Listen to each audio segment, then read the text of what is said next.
İyi akşamlar kıymetli dostlar. Umarım iyisinizdir, iyi bir gün geçirmişsinizdir. Bugün gene karşınızdayım. Gene güzel haberler, güzel bir bültenimiz var. Arda Güler'le ilgili gelişmeler var. Fenerbahçe ile ilgili gelişmeler var. Barış Alper Yılmaz hakkında gelişmeler var. Bugün böyle bir liste yapamadım. Çünkü çok sıkıştı işlerim. Yayına da biraz geç kaldım açıkçası. Bir 5 dakika kadar. O yüzden hızlı halletmek zorunda kaldım. O nedenle liste yok ama anlatıyorum. Hatta hiç vakit kaybetmeden hemen ilk haberle başlayalım. Bakalım Arda Güler'le ilgili neler olmuş ve bugünün transfer haberlerine hemen geçelim.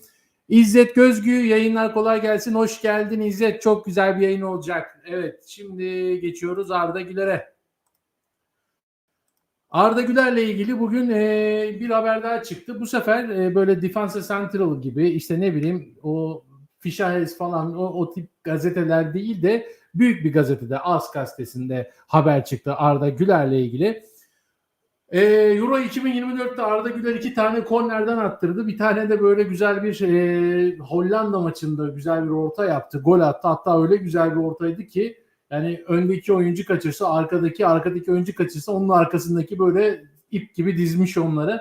Harika bir goldü. Arda Güler'in kullandığı köşe vuruşlarının ne kadar tehlikeli olduğunu gören Ancelotti, Toni Kroos'un ayrılmasının ardından köşe vuruşlarını Arda Güler'in kullanmasına karar verdi. İspanyol AS'ta yer alan habere göre Arda Güler'le görüşen Ancelotti artık Kroos burada olmadığına göre oynadığın zaman kornerleri sen kullanacaksın dedi. Haberde ayrıca şu ifadeler kullanıldı. Carlo Ancelotti maçlarda dolu çok uzun bir sezonla yüzleşmek için tüm kadrosuna ihtiyaç duyacağının farkında. Bu denklemde bu Avrupa Şampiyonası'nda patlayan Arda Güler de var. Türk oyuncu turnuvanın en büyük keşiflerinden biri oldu ve Real Madrid'de önemli olmaya hazır olduğunu gösterdi. Hatta her şey plana uygun giderse Carlo Ancelotti onu daha fazla oynama süresi vermeye karar verdi. AS gazetesinin haberine göre Real Madrid gelecek sezonlarda Güler'in çok önemli bir role sahip olacağını, yeni köşe vuruşlarını hep onun kullanacağını söyledi. AS gazetesinde bu haber yayınlandı. Yani önümüzdeki sezon oynadığı her maçta köşe vuruşları artık Arda Güler'e emanet olacak. Ki bence köşe vuruşuna yakın olan o serbest vuruşlarda da Arda Güler değerlendirilir. Muhtemelen köşe vuruşu gibi serbest vuruşlar olursa korner direğine yakın. Orada da onlar değerlendirilir. Yani şöyle bir şey var. Arda Güler için her gün yeni bir karar alınıyor Real Madrid'de. İşte forma kararı, işte pozisyon kararı, şimdi de korner, köşe vuruşları ona emanet edildi. Ki bence bazı arkadaşların yorumuna istinaden şunu söylüyorum. Bu sene de Arda Güler'in çok fazla yedek kalacağını, sürekli olarak işte Endrick geldi, Mbappe geldi, daha fazla işte Valverde'ye daha fazla süre tanıyacaklar. Arda Güler'in bu sene rakipleri çok daha zor gibi yorumlar yapılıyor ki bunlara ben de katılıyorum. Ama şunu da söylüyorum. Geçen seneki Arda Güler performansından farklı bir performans izleyeceğiz. Kesinlikle geçen sene 5 kere verdilerse yani Ancelotti 5 kere süre verdiyse Arda Güler'e bu sezon 15 kere 20 kere süre verecek. Çok çok daha fazla sahada göreceğiz. Ben şöyle düşünüyorum. Hemen hemen her maçta Arda Güler'in yedekten oyuna girdiğini göreceğiz bana kalırsa. Ben öyle hissediyorum. Çok kritik maçlarda, çok kritik dönemeçler olduğunda belki Arda Güler tercih edilmeyebilir ki bence yani El Clasico'da bile gerekirse Arda Güler'i sokar. Ancelotti öyle bir teknik adam. Eğer o anda Arda Güler lazımsa öyle bir plan yapıyorsa Arda Güler'i sokar. O genç şey falan istemez ki zaten Arda Güler de artık öyle oynamıyor. Yani ne yapması gerekiyorsa yapıyor. Sisteme tam olarak adapte olmuş ki milli takımda da zaten Real Madrid sistemine aşırı adapte olmasının bazı dezavantajlarını gördük. Mesela top ayağına geldiği zaman her zaman boş bir adam arıyor. Sürekli olarak Real Madrid'de boş adamı gördüğü için işte yok Camavinga yok Tchouaméni gibi milli takımda görmediği zaman da işte o boş adamı bulamıyor ve topu ayağından geç çıkıyordu. Bu Real Madrid sistemin alışmasından dolayı kaynaklanan bir şey. Arda Güler bu sene daha fazla rol alacak ve köşe vuruşları da artık Arda Güler'e emanet. Arda Güler dışında Modric, Valverde ve Rodrigo, Carlo Ancelotti'nin takımın kornerlerini almak için düşünülen isimler. Yani kornerlerde bu isimler olacak diyor. Bir yorumlara bakalım. Ömer Faruk Els, hoş geldin Ömer. İyi akşamlar başkan, hoş geldin demiş. Önder Erdoğan, selam Önder, hoş geldin. Anıl Ayhan selam, hoş geldin Anıl, merhaba, iyi yayınlar. Ömer Faruk Örs. Beyler, beğenileri postları öne çık. Evet, beğenirsek çok sevinirim arkadaşlar. Bu aralar biraz beğenilerim düştü. İzlenmeler de bu nedenle düşüyor. Ne kadar çok beğeni gelirse o kadar çok artar. Anıl Ayhan, peki sence Arda Bellingham'ın geçen seneki pozisyonunda mı oynayacak yoksa sağ kenarda içe kat eden bir Arda mı izleyeceğiz bu senede? Eğer ki şöyle düşünüyorum. Sağ kanatta içe kat eden bir Arda izleyeceksek bunu kesinlikle sezonun başında izleyeceğiz ve yavaş yavaş Bellingham'ın pozisyonunda ve Bellingham'ın hemen arkasında bir noktaya doğru evrilmeye başlayacak o. Yani bu sene böyle bir geçiş süreci yaşayacak Arda. Sonuçta 20 yaşına kadar, yani tam 20-21 yaşına kadar net pozisyonun oyuncular belirler ve ondan sonraki hayatı o pozisyonda devam eder. Bu sene Arda Güler'in net pozisyonunun belirli olacağı sene. Belki de hiç merkez orta sahaya almaz. Yani merkez orta sahasını bozmak istemez. Ama bu sefer de şöyle Endrick transferi var. Mbappe'yi sağda oynatır, solda da Vinicius'u oynatır. Bu sefer hem Mbappe hem Rodrigo hem de üçüncü olarak Arda gelir. O pozisyon sakat bu sezon. O yüzden bence Arda sağ kanatta oynasa bile geçen seneki pozisyonunda öyle maç onu ortaya doğru göreceğiz ve en sonunda artık Bellingham'ın arkası, yani o merkez orta saha ve ofansif orta saha noktasında Arda Güler'i göreceğiz. Ömer Faruk Öz, Arda'nın 24 performansından sonra oynamasının hiçbir sebebi yok. Direkt ilk 11 bile oynar. Evet, ben de öyle düşünüyorum. İlk 11 oynar ama Real Madrid'de çok iyi oyuncular var. Yani o yüzden de her ilk 11 direkt oynar diyemiyorum. Sadık Bey'e hoş geldin. Bana Bellingham Euro'da çok kötü.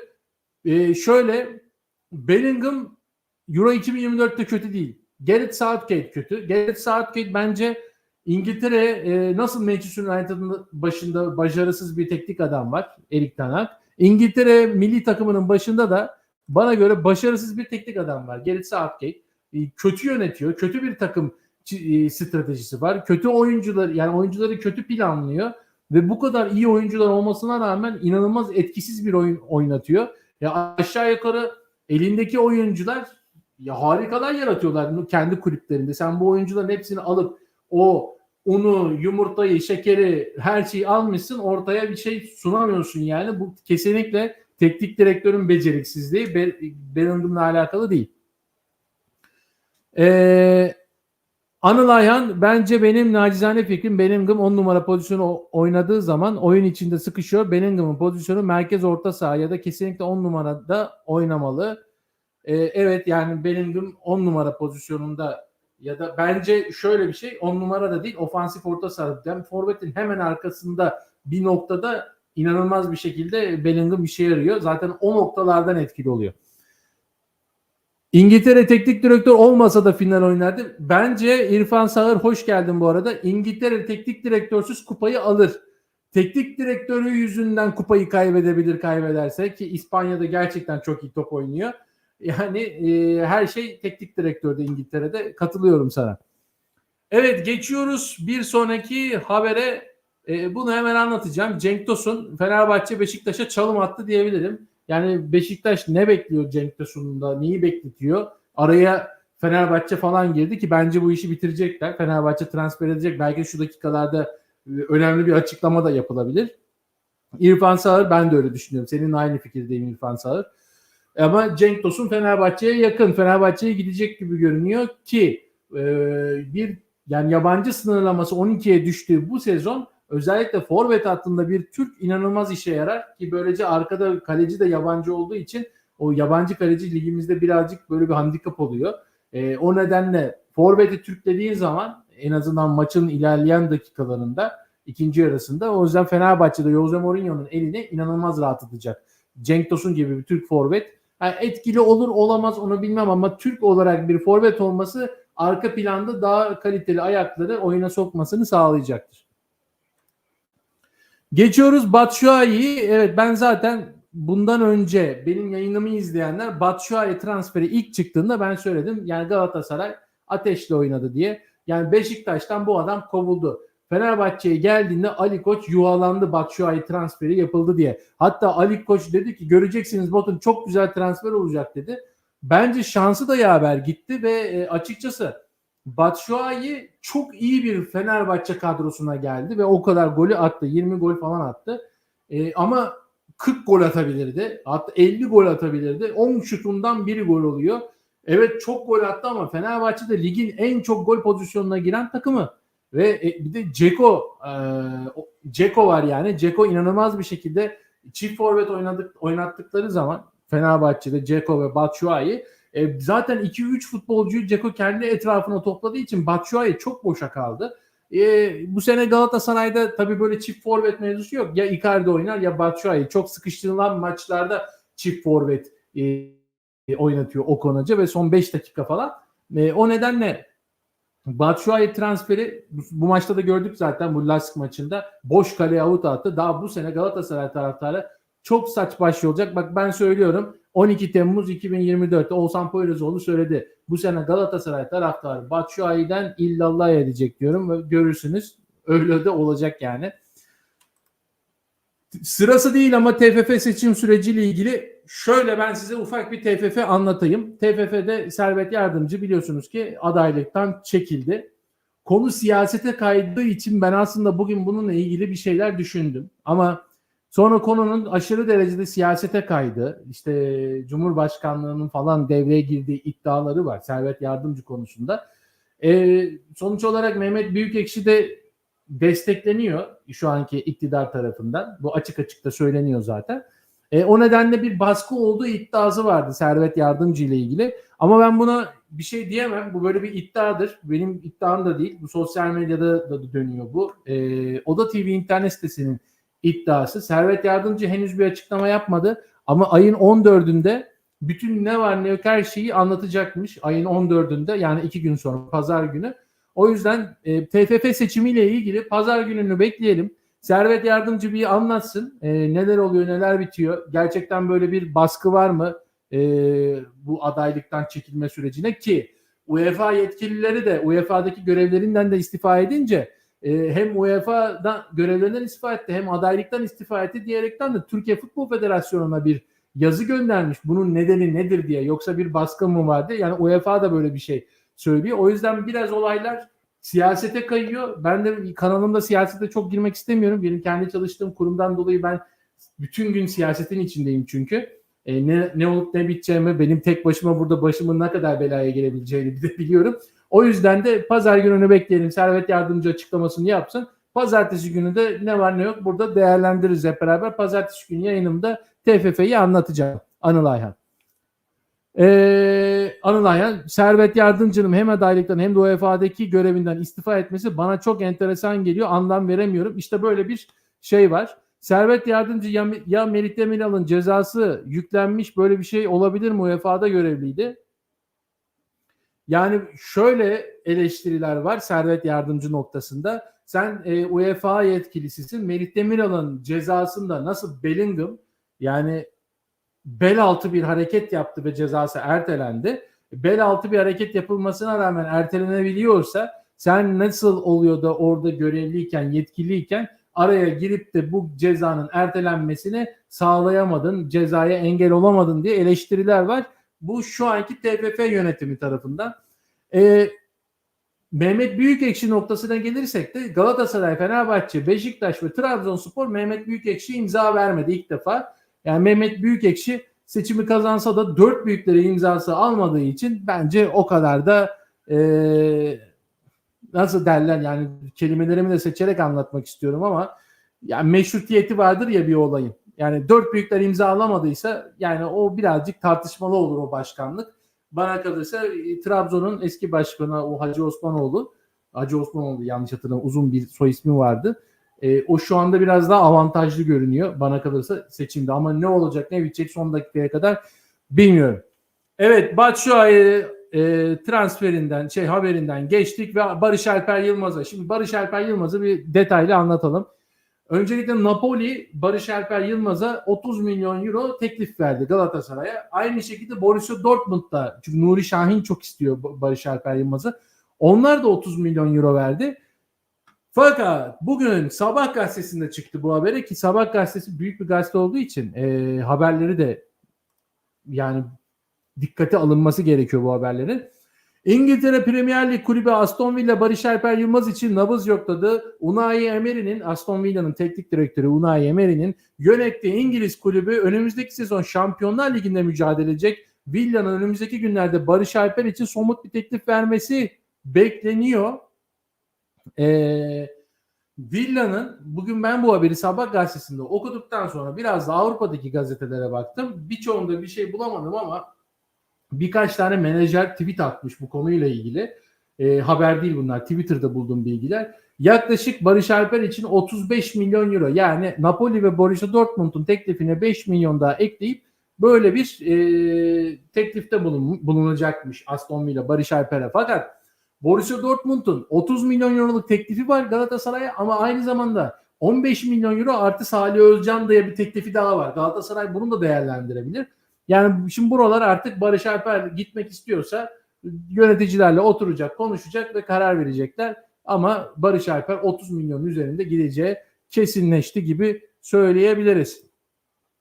Biraz yorumlara bakalım şimdi. Turhan Horozoğlu hoş geldin. UEFA ne bulabilirim diye Türkiye'ye baskı yaptığım kafasında sonuçta her şey Ukrayna politikası sebebiyle her şekilde baskı yapmak istiyorlar. Böyle akıl yürütmek gerek. Yani Ukrayna politikasında zaten TFF ve UEFA, yani bizim ülkemizde devlet olarak da şu anda onlarla aynı şeyi destekliyoruz.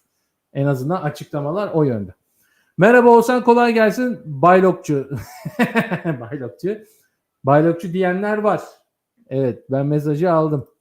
Turan Orzo, siyaset futbola karışamaz. Maddeleri var ya, özelliği darbe olarak gördüklerinden. Yani karışmamalı siyaset zaten futbola, ama karışınca çok çirkin olaylar çıkıyor ortaya. Hayırlısı ne diyelim yani, bence bir şekilde futbola bu kadar siyaset girdikten sonra bir yerde bir patlama yaşanacak. Yani patlamadan kastım artık bu siyaset ve futbol üçgeni iyice şişecek ve takımlar artık isyan edecek. Bu noktadan sonra artık tekrardan eskisi gibi özelliği daha güvenilir hale geleceğini düşünüyorum. Önder Erdoğan hoş geldin. Hangi takımlısınız beyler? Ben tutmuyorum. Artık bunu izleyenler yazsınlar. Kim hangi takımlı? Mustafa Tura hoş geldin Mustafa. 50 kişiyiz, 54 kişi olduk. Bir like butonuna basarsak çok sevinirim arkadaşlar. Bir like butonu, hemen geçiyorum bir sonraki habere. Selam, hoş geldin Ömer Faruk Öz. Bursa Spor, başlıkları yazmamışsın. Başlıkları yazamadım.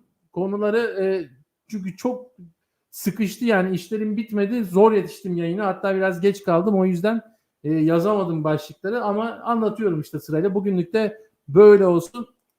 Yoksa çok daha gecikecekti. Kapak bile hazırlayamadım, daha yayından sonra yapacağım onları. Fenerbahçe'de 2 forvet. Şimdi Fenerbahçelileri ilgilendiren haberlere geldik.